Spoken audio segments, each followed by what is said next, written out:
Okay, if this is to be a competitive series at all, this is what I would call a must-win game here for Canada.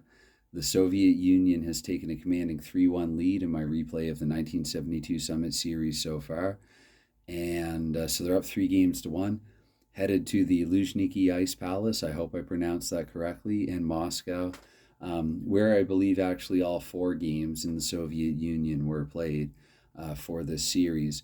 This is September 22nd of 1972, so if I'm not mistaken, the teams had about a 14-day break from one another, though Canada went to Sweden and played a couple of exhibition games there in the meantime, in the interim, I guess. And I wanted to show these 4 cards just to show how I arrive at these numbers. I've called it pre-game flips in this or in other shootout videos for this series and for other projects. And so basically what that means is you go through the 100 cards that come, the shootout fast action cards, and some different players probably do it differently. Some people, they might, cut the deck or whatever. I just try to shuffle really well, and then I take the top 4 cards off. I award the first 2 or 3 to the visitor, and then the remaining cards home. And so I've made the executive decision that Tony Esposito will start for Game 5 like he did historically. So Esposito is going to be in net for Canada. I didn't care if the flip came up Dryden, and so I was only going to do 2 for Canada. I look at the number up here. You can't really see that too well, I don't think. Sorry about that. But in the top left corner of this card, it says 52. So that means that Canada, their away offense is a C. And with the 21, that's below the B3 there in Esposito's defense. So Canada's offense is a C for this game, and their defense is a B. Conversely, for the Soviets, a 1-5, so 15 came up. Basically, I'm just looking at the first number. So their home offense, if it's 2 or below, so it's 1 there. So they have an A home offense to the Russians. And then Tretiak, it came up 23, and so 2 being below 3, meaning they have a C defense. And so pre-game determinations, as I've also called it, would favor the Russians here slightly going into this contest. And again, so far in my replay, the Russians are up 3 games to 1. Of course, historically, it was just a 2-1-1 lead for the Soviets, and there have been a couple of pretty close games so far in this replay. I am going to, usually what I do, actually, I take the 100 cards and I make a few smaller piles and I shuffle through them and then I combine them. So I'm going to do that now. Okay, and back once again. This game was played at the Luzhniki Ice Palace in Moscow. And with the capacity of 15,000, there were actually 3,000 Canadians among them in attendance for this one. Really, Esposito's post-game speech after Game 4, which for some reason, it's funny, how memory changes things. I remember him holding and sort of wielding a towel as he was giving that speech, that famous post-game speech there after Vancouver, in response to the Canadians booing their own players.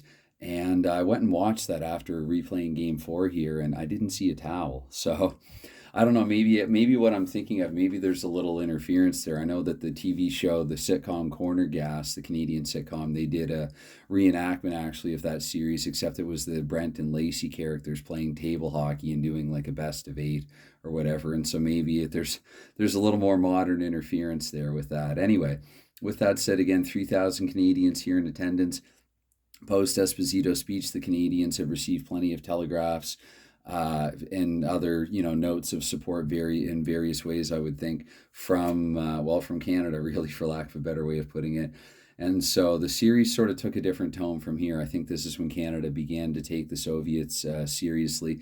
And I'm sure that I can't even imagine, had things transpired as they have here so far, what our collective reaction would have been. But anyway, that's all I don't know, academic or whatever at this point. It's time to get this one here on the go. So here it is, Game 5. We're going to drop the puck for it, as sometimes I will say. So we're going to take 2 minutes off the clock here to start things off.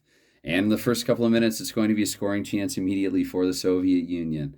Player H on the Soviet Union is Yuri Vlinhov, actually pretty productive there in a recent game for the Russians. And he's in the face-off circle. And in the face-off circle, Tony Esposito is going to come up with the save. So 2 more minutes come off the clock here. We're up to minute 4. And here in minute 4 with a 69, there's no scoring chance for either team. 3 more minutes come off the clock. Now we're up to minute 7. And with a 28, that won't be a chance for either side. So we take 2 more minutes off the clock now, up to minute 9. And in minute 9 with a 79, just barely, it's going to be a scoring chance for the Russians.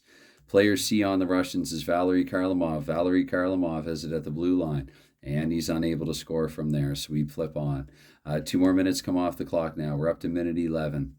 And at minute 11, there's going to be no scoring chance for either side. We're going to stay in minute 11, however, with the card that Canada could have used. But they actually get one here in the or following that one up with a scoring chance here for Team Canada. Team Canada, player H. Player H is Bobby Clark. Bobby Clark has the puck in the slot. And there you go. Team Canada is actually going to strike first in this game. I believe, if I'm not mistaken, I think this is the first time since game 1 that they have done that. Although going back through my Mike Owens video, certain points that I made there, my memory is not so good when I take a little time off from a project. So I don't know. I guess I'm not getting any younger. I was reminded of that going back through some stuff. But anyway, there you have it. What I'm going to do this time as well, based on a comment that I greatly appreciate having received recently, I was actually reminded how I used to keep time for shootout, and that's what I'm going to do here. That says 51, so what I actually do, I don't add that to the minute, I subtract that from the minute. I was playing shootout basically with Mike Owens timing, because of course I'm using the Mike Owens clock. So I'm going to take 51 seconds away from the 11th minute there, and I'm going to say that at 10:09, Bobby Clark scored for Team Canada. L2D1 here for the assist. That makes perfect sense. Clark is on the second line, though he can't assist on his own goal. The right wing on that line is Ron Ellis, so it's going to be Clark from Ellis here at 10:09 of period 1. 1-0 Canada. And historically, Canada did, in this game, they did get up by 3 goals. They were up 3-0 after 2 periods, actually. And then in the third period, the Russians stormed back. And maybe Canada a little tired, having, they were in transit at the time. Though, I mean, they had arrived in Europe earlier than that, but to play Sweden. But they basically, after getting up to a 3-0 lead, Soviets came back and they scored 5 of the next 6 goals and ended up winning Game 5 by a final score of 5-4. Here we have a 1-0 score so far, and we're going to take 1 minute off the clock here to advance to minute 12 of the first period, where right away back the other way, the Russians will have a scoring chance. Player J on Russia is Yuri Lebedev on the fourth line. Lebedev has it at the blue line, and Lebedev's going to get a rebound actually on this. The rebound, 2 for the shooter. Lebedev with a shot and a rebound. Esposito is able to smother it. We play on 2 more minutes. Now we're up to the 14th minute of the period. With a 74, that's no scoring chance for either side. 2 more minutes come off now. We're up to minute 16. And at minute 16, there could actually be a penalty to Team Canada. I'm looking at Y and Z. I think Canada has at least a Z. Indeed, they do. Gary Bergman. So the Russians are going to be on the power play here for 2 minutes or less. Let's see. The first minute of the power play, Canada kills it off. And the second minute of the power play, the Soviets will have a scoring chance here because 64 or greater here on the power play. Player E for the Russians is Boris Mikhailov, actually. And Mikhailov with it at the blue line here in the power play. And there's a save of the question mark. Could Esposito come up with a spectacular save here? With a 9, he does, just by a hair. Esposito able to keep it from crossing the line. So we play on here in the second minute of the power play. Esposito coming up with an outstanding save. 1 more minute. Sorry, wait, that was at... Okay, I will play it back and double check. I'm pretty sure I did not advance that during the power play. Sorry, I know that it's a bad habit. Normally, actually, when I'm playing shootout on my own and when I'm playing it off camera, what I do, I write the time in a notebook. And so, again, I'm not as accustomed to playing it this way. But I'm pretty sure I'd be at 18 and then advance to minute 19 because I think they get the power play or the penalty at the 16th minute. If I am mistaken, then I apologize. I'll try to make it up in another period or something, another game. I don't know what I'll do, actually. I'm just really, really hoping that I got that right. Anyway, okay, so here, 1 minute, we advance into minute 19, and with the 36, there is no chance either way. And let's see what... Okay, so we get 4 minutes, so that's going to be flipped right into intermission. Into first intermission, the score is 1-0 Canada after 1. Okay, back for period 2. Canada up 1-0 after turning aside a couple of Soviet scoring chances early. It was Bobby Clark scoring for the Canadians. In real life, it was 2-0 Canada after 1, and the Soviets ended up coming back and winning the game by a final score of 5-4 after a huge third period. Let's see what we get here in the second period, though. 2 minutes come off the clock again to start things off, much like in period 1.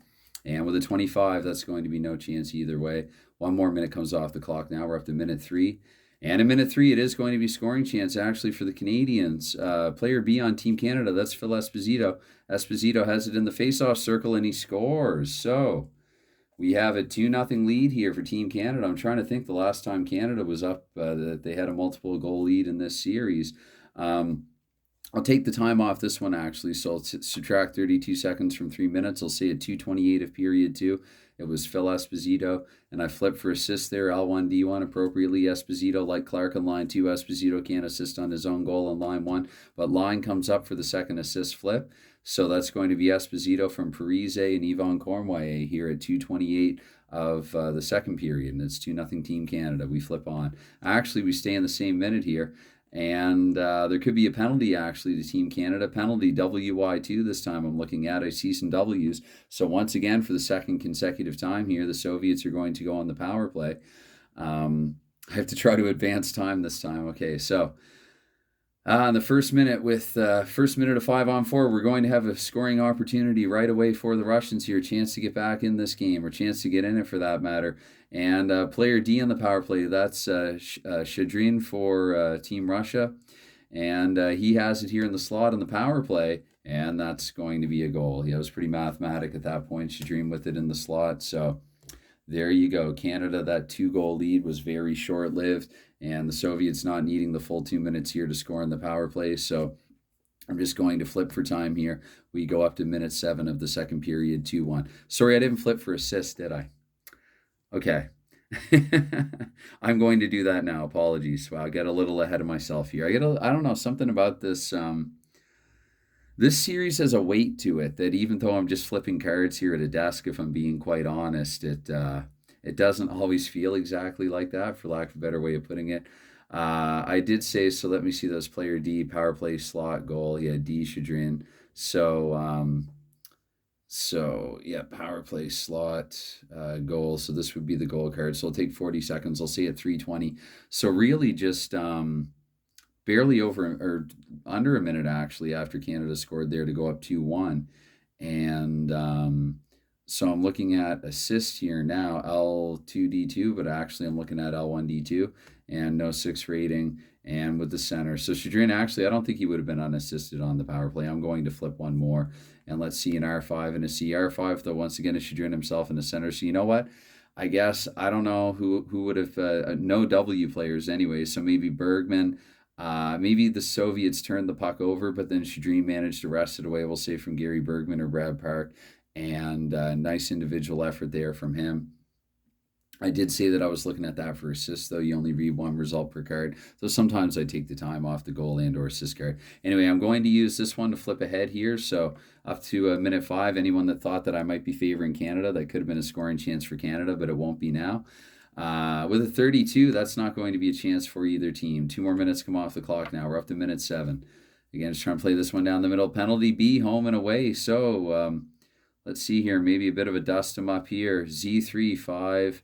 I'm going to look at the Soviets first here. I go in order here, home and away. So nothing there for the Soviets. For Canada, however, if they have a player Y, which they do, it's going to be Gilbert, 2-2 high sticking. What's funny about that? Who was it that was high sticked real badly? Wayne Cashman in this actual game was actually high sticked really badly in this one. This time it's Gilbert high sticking someone from Team USSR. So the Soviets, once again, for the 3rd consecutive time, we're going to have a chance here to go up 5-on-4 at least for 4 minutes. So here in minute 7, let's see the first minute of power play time with a 29. So Canada manages to kill off the first minute here. But with a 71, they're going to have a power play scoring chance here, and this will be up to the 9th minute. Player I on Team Russia is Vladimir Vikulov in the second line, and he has it in the slot here on the power play. And Esposito with a chance to make another great save. With the 10, he just barely misses it, so Vikulov manages to tie the game here. For the Soviets in the power play. It's 2-2 here, right about in the middle of the second period. I'll take the time from this one, so I'll save it at 8:12. It's now 2 apiece. It's a 2-all game. And looking for assists here, I'll be looking at L2D2. Once again, no 6 and no 6. So I can't imagine 2 individual effort goals. Allow me a 3rd flip here. I do often, even when I'm playing off camera, I'll do 3 flips for power play, it just feels a little more appropriate. I see a right defenseman and I see a line. I'm going to again make the executive decision or whatever to say Vikulov from Karlamov and Maltsev here on the power play at 8:12 in period two. I don't think there's anything untoward at all in any way about doing anything like that.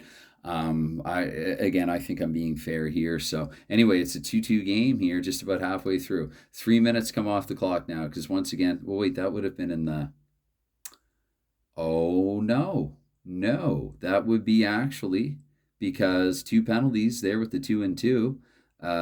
That's right. He was assessed 2-minute minors. So the second one being scored at 8:12 means that this is going to be a power play scoring chance for the Soviets once again. Oh dear.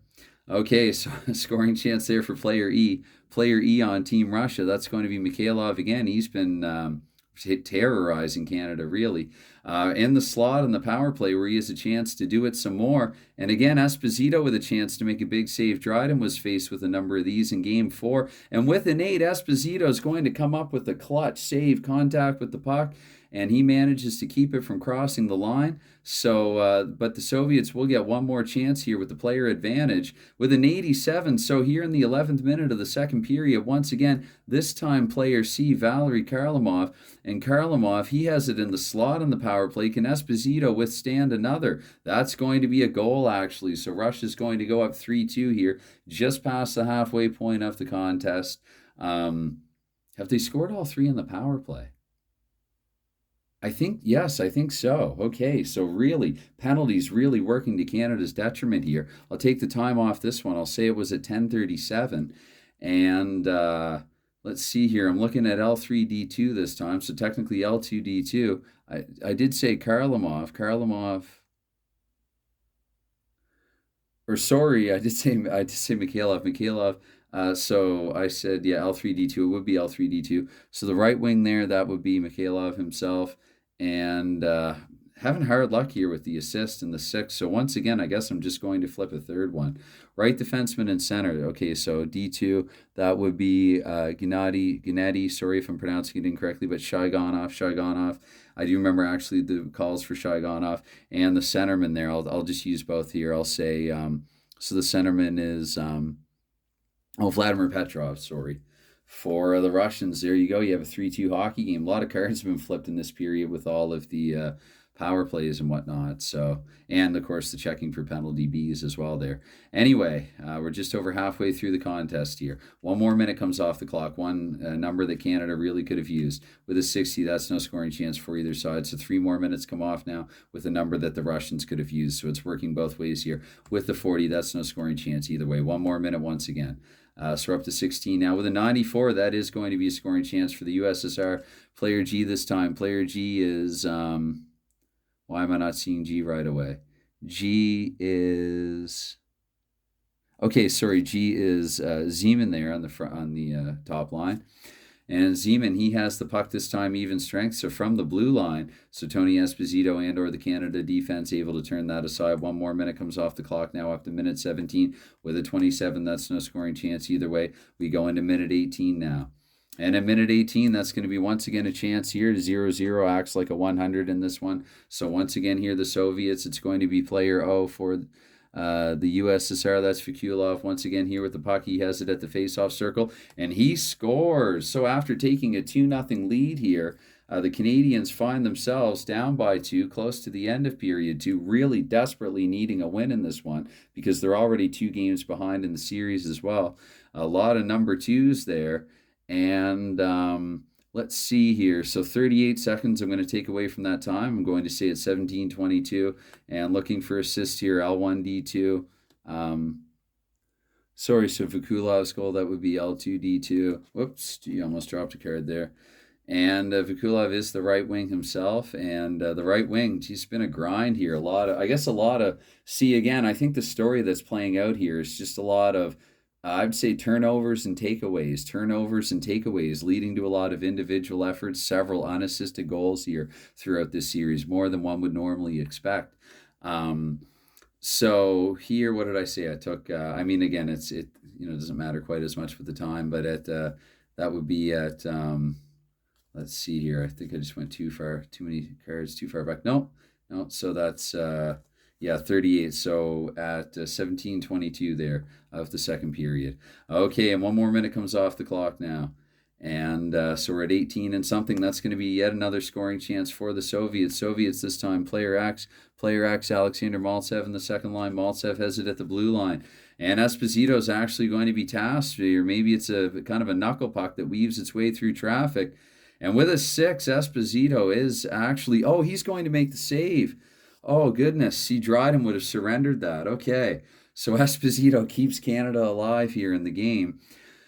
And let's see, 2 more minutes come off the clock here now. So that is effectively into the second intermission, the way that I play it. There you have it. Canada, again, they got up, 1-0 after one, and then they took a 2-0 lead, which was short-lived. The Russians there with the 2-2 with the 4-minute power play really got them back into the game here. And now they sit at 4-2 after 2 periods with a chance also to go up 4-1 here in my replay of the 72 Summit Series.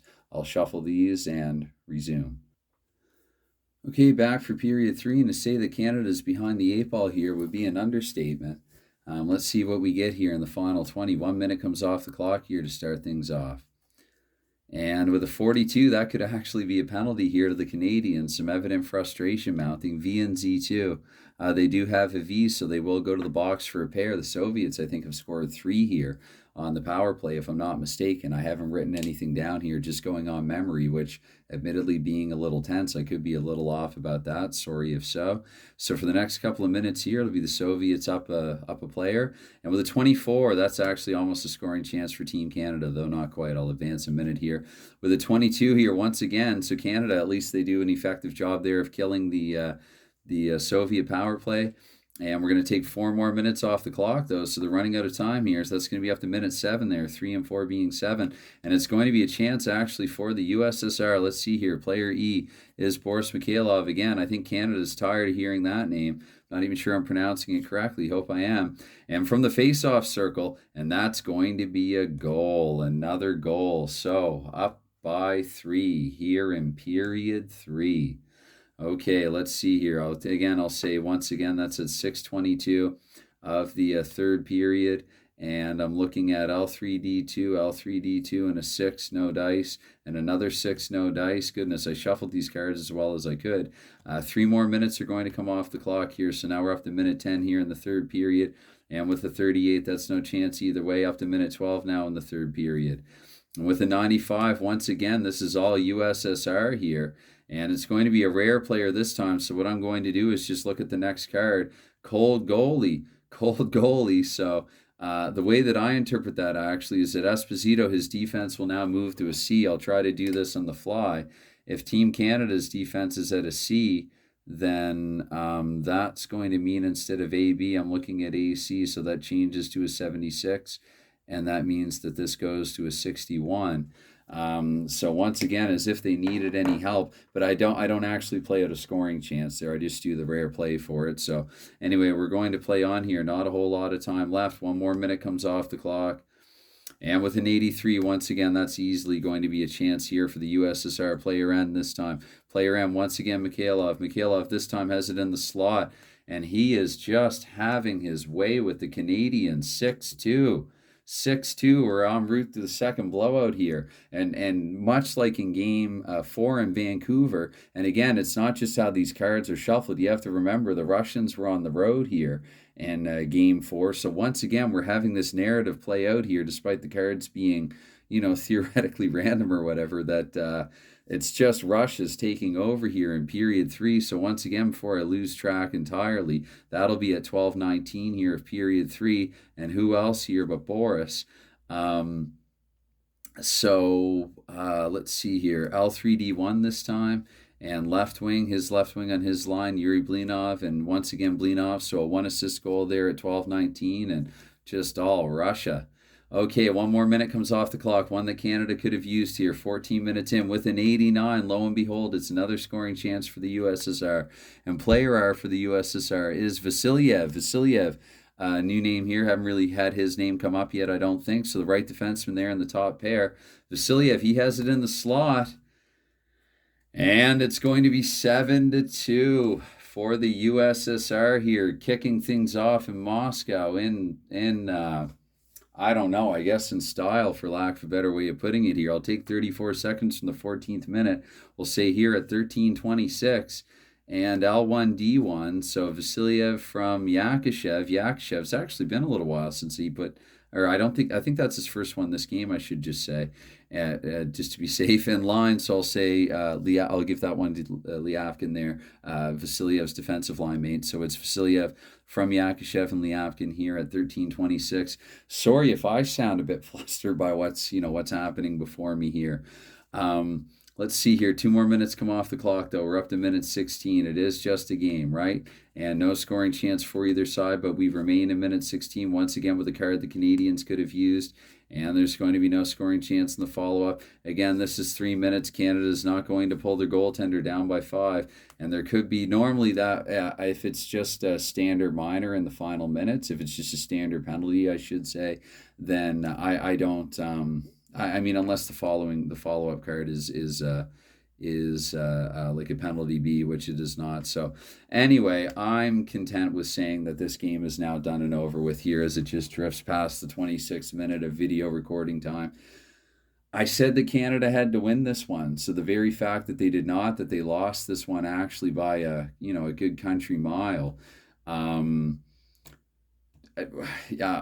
guess I've been rendered speechless here. It's again, I mean, if you look at the pre-game determinations, this is very much a 50-50 game, and Canada, they look pretty good early. I mean, the Soviets had their chances. They got into penalty trouble mid-game, and it just really, again, I mean, there's nothing in the cards to justify it, but really a story sort of played out where once they scored a few times on the power play, and it just seemed to give them momentum. It just seemed to spark them. And for the second game in a row in this replay of this series, third period, absolute outright dominance by the Soviets. They are up 4-1. The very best that Team Canada can do now in this series is tie. Historically, they did actually win games 6, 7, and 8 in Russia, so it remains to be seen here if they will be able to do that. Anyway, now it's time for me, I guess, to kick back and just try to take this all in here, what transpired. I'll be quite honest. I mean, again, I shuffle the same way every time and do everything pretty much the same way. I had a funny feeling that just Canada had to win this one to get back in the series, but there you go, a 4-1 lead in a series. I mean, that's a huge difference than even a 3-2 lead. It's just day and night, so... Yeah, I think I've said all that I can at the moment. I'll show you one more thing, though. Bit of an optical illusion. I know actually when I was, I'll end with something a little off topic. So which of these, well, now that I've said it's an optical illusion, you probably know the answer. Maybe, I don't know, it doesn't appear as such on camera. I know when I was getting ready to print these, I was unsatisfied. It didn't look like that I had these flag sizes to scale. So you tell me which one looks wider, right? Right, of these two. This one definitely looks the wider of the two, right? But watch when I put them together. They are the same width. Exactly the same width. So there you go. Bit of, I don't know, something about the, like even if you just hold them apart by a little bit, I mean, it does. Okay, now that I've demonstrated that, they look the same. Anyway, I don't know. All right, so there you have it. It's, USSR up 4-1 in the series. Anyway, definitely... more than enough out of me for the time being. So bye for now.